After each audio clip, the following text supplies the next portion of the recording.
ये वाली वीडियो रहने वाली है यहाँ पर एसएमई वाले आईपीओस के ऊपर, क्योंकि कुछ प्यारे प्यारे लोग यहाँ पर बोल रहे थे कि एसएमई को भी कवर कर लो। एसएमई के ऊपर मैंने थोड़ी बहुत यहाँ पर रिसर्च वगैरह कर रहा था कि मतलब कौन कौन आईपीओस खुले हैं। अच्छा जो लोग यहाँ पर नए हैं वो कुछ लोग यहाँ पर कमेंट कर रहे थे कि तुम एसएमई को क्यों नहीं कवर करते हो। सर मैं एसएमई को बहुत पहले से कवर करता था और पहले एसएमईस में भी हम लोग अप्लाई करते थे। इधर बीच मैंने कवर करना छोड़ दिया था क्योंकि आईपीओस की जीएमपी वगैरह नहीं चलती थी, वरना जो लोग यहाँ पर पुराने हैं वो लोग यहाँ पर एसएमई में बहुत से लोग अप्लाई किया करते थे। सेकेंडली जो लोग पुराने हैं उनको ये भी याद होगा कि एसएमई आईपीओस में अलॉटमेंट मिलने के जो चांसेस होते हैं वो बहुत कम होते हैं। रिटेल तो फिर भी 50 में से एक को, 90 में से एक को, 80 में से एक को, 20 में से एक को मिल जाता है मेन लाइन का। एसएमई वाले 500 में से एक को, 200 में से एक को, 1000 में से एक को, 800 में से एक को मिलते हैं। इस वजह से एसएमई आईपीओ में अप्लाई करने की एक अगर जनरल मुझसे पूछो कि क्या मुझे एसएमई में अप्लाई करना चाहिए, मैं कहूँगा ना मत करो। क्योंकि बहुत से लोग, एक बात बता रहा हूँ मैं, क्योंकि सबसे सवा सवा लाख रुपए की लॉट लगती है, तो 1.25 लाख से आप अप्लाई करते रहो करते रहो करते रहो करते रहो करते रहो 1 महीना तक, आपको अलॉटमेंट नहीं मिलने वाली। चांसेस ना के बराबर में प्रैक्टिकली आप लोग को अलॉटमेंट नहीं मिलेगी। मुझे भी आज तक नहीं मिली एसएमई आईपीओ की अलॉटमेंट। और बदले में पता है आपको कितना लॉस हुआ? वो 1.25 लाख के बदले में आप जो शेयर्स परचेज कर सकते थे उसमें कुछ नहीं तो 1.25 लाख पे 10% भी कमाया होता, 20% भी कमाया होता, तो 15 से 30 हज़ार रुपये आप लोग के बन जाते। वो आपने खो दिए और बदले में आपको कुछ नहीं मिला। इसीलिए मैं एसएमई आईपीओ पे सजेशन नहीं देता हूं अप्लाई करने का। और ये कैलकुलेशन पूरे यूट्यूब पे कोई आपको नहीं बताएगा। वीडियोस बनाएंगे, व्यूज आएंगे, वो पैसा छापेंगे। मुझे तो वैसे भी पैसे नहीं मिलते हैं, मेरे को तो कुछ घंटा पैसे मिलते हैं यूट्यूब से, तो मैं तो खुला खुला बोल रहा हूँ। अगर मैं दिखाऊं भी अपने पैसे तो पिछले 28 दिन में जो मुझे पैसे मिले हैं यूट्यूब से वो खाली 890 रुपये मिले हैं। तो पैसों के लिए तो मैं काम कर ही नहीं रहा हूँ यहाँ पर, ठीक है। इसीलिए मैं खाली ये कैलकुलेशन आपको समझाना चाह रहा हूँ कि एसएमई आईपीओ में जनरली पैसा अटकाना अकल मुझे समझ में नहीं आता है। बाकी यूनिफाइड को मैं कवर कर रहा हूँ, 2-4 और हैं बता देता हूँ। लगाना ना लगाना आपकी मर्जी है, कैसे क्या क्या रहता है कंप्लीट मैं बता दूंगा, क्योंकि काफी टाइम बाद मैं यहाँ पर एसएमई को कवर कर रहा हूँ, ठीक है। मैं आप लोग को बता देता हूँ पूरा पूरा। देखो, शुरुआत करते हैं हम लोग यहाँ पर यूनिफाइड से। एंड डार्क क्रेडिट कैपिटल्स को मैं अवॉइड कर देता हूँ क्योंकि आईपीओ मैंने कवर नहीं किया था, तो इसको मैं छोड़ देता हूँ यहाँ पर। ज़्यादा कोई फर्क नहीं होता है। एसएमई का मतलब होता है स्मॉल मीडियम इंटरप्राइजेस। इनकी जो कंपनीज का जो मार्केट कैप होता है वो मुश्किल से 200 करोड़, 300 करोड़, 400 करोड़ तक का होता है। 500-600 करोड़ का भी कभी कभी रहता है, पर फिर वो मेन लाइन के आईपीओ में आ जाते हैं।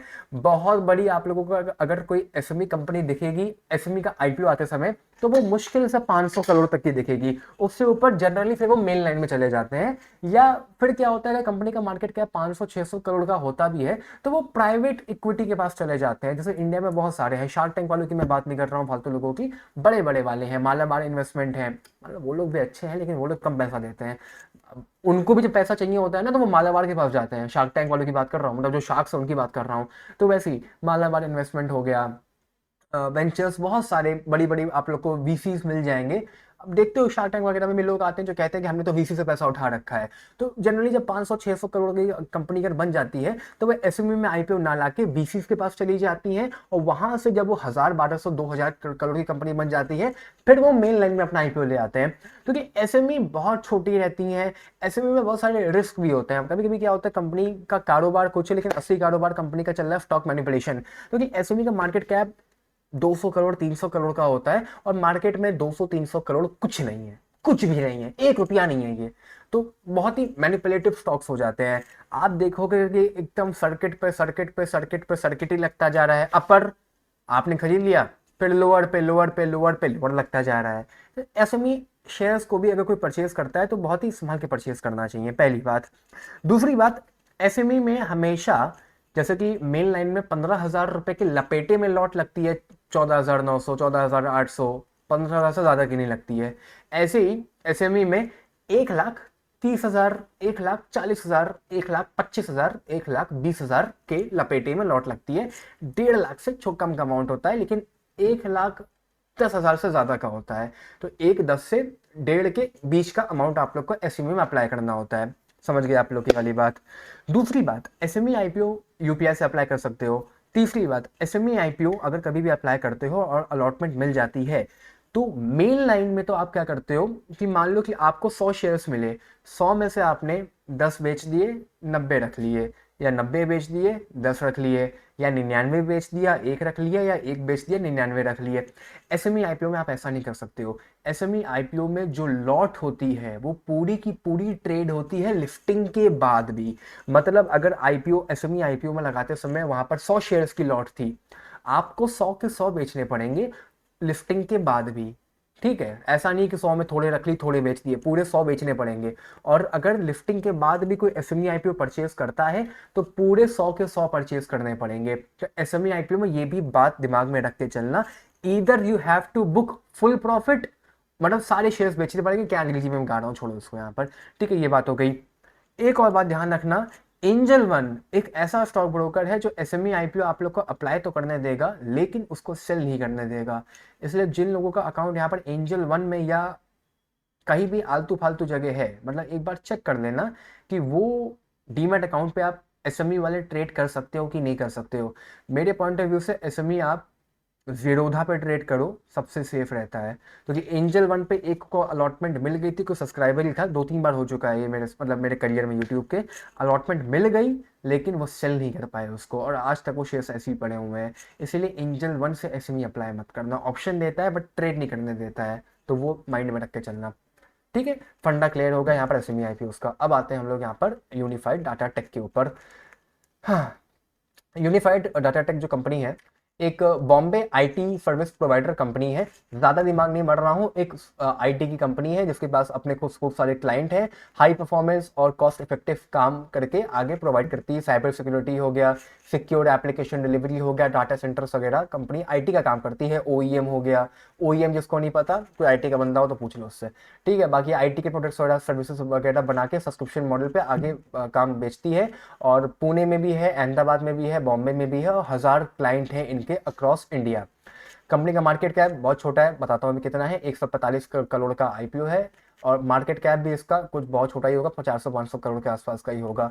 400 शेयर्स की ये लॉट रखी है और 273 रुपीज़ का रखा गया है प्राइस पर शेयर। मतलब कि अगर आप लोग को अप्लाई करना है तो इतना अमाउंट लगेगा रिटेल कैटेगरी में। यहाँ पर एचएनआई रिटेल होती है, एक लॉट अप्लाई करोगे तो रिटेल में अप्लाई कर दोगे, और जैसे ही 2 लॉट अप्लाई करोगे ऑटोमेटिक से एचएनआई में आ जाओगे।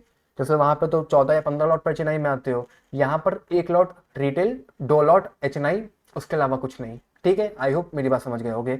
रिटेल में मिलेगी तो एक पूरी लॉट मिलेगी, नहीं तो कुछ नहीं मिलेगा। एचएनआई में मिलेगी तो 2 लॉट मिलेगी, नहीं तो कुछ नहीं मिलेगा।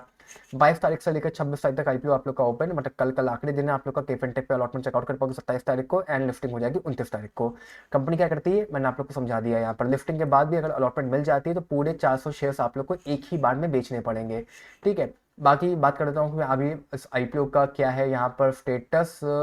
वेट अ सेकेंड, यूनिफाइड, अरे यार एक सेकेंड रुकना, sorry sorry, I am really sorry, I am little bit sorry. Unified unified unified unified unified SME, unified unified, ये नहीं, यून ये रहा। यूनिफाइड का जो आईपीओ है लगभग 7.5 गुना के आसपास सब्सक्राइब हो चुका है रिटेल कैटेगरी में। मतलब कि 7.5 में से एक आदमी को यहाँ पर अलॉटमेंट मिलने वाली है, और एचएनआई में लगभग 4.5 में से एक आदमी को। तो एज ऑफ नाउ आप लोग को लगेगा कि यहाँ पर एचएनआई में अलॉटमेंट के चांसेस यहाँ पर इजी हैं, बट होता क्या है एसएमईज आईपीओ में लास्ट डे में जो डेटा है वो बहुत चेंज हो जाता है।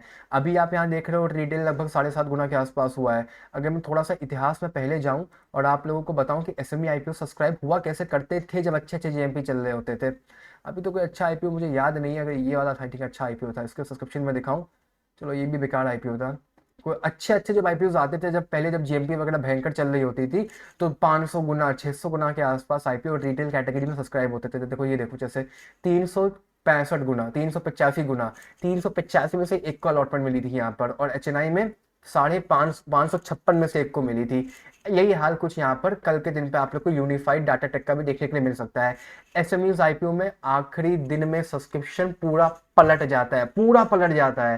मतलब किसी को देख के लग रहा होगा ना कि यार 7 गुना हुआ है, कल 8 हो जाएगा, 9 हो जाएगा, 10 हो जाएगा, 15 हो जाएगा, 20 हो जाएगा, सर कल ही 100 पार कर जाएगा, एकदम पलट पलट जाएगा।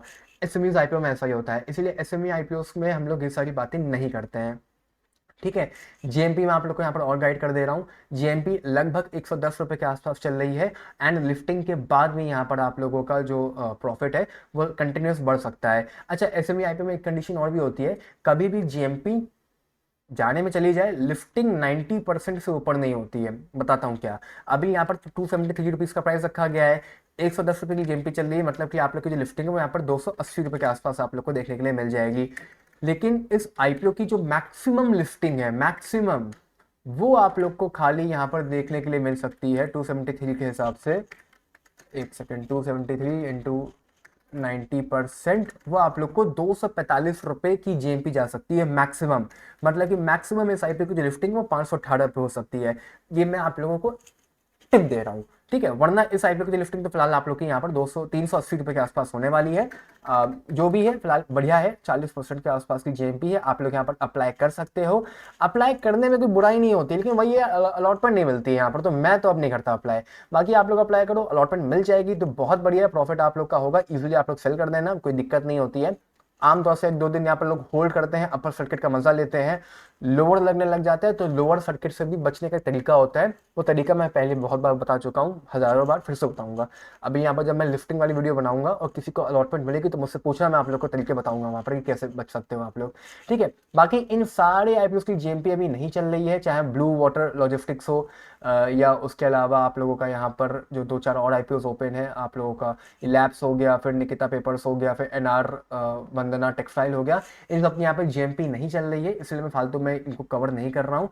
जीएमपी नहीं चल रही है तो फालतू में आप लोग भी यहाँ पर अप्लाई मत करो, क्योंकि फिर रिस्क बहुत ज़्यादा हो जाता है यहाँ पर। फिलहाल आज की मेरी सारी वीडियो में इतना ही। Bye bye, take care, love you all. कोई भी अगर डाउट है तो नीचे आप लोग मुझसे पूछ सकते हो।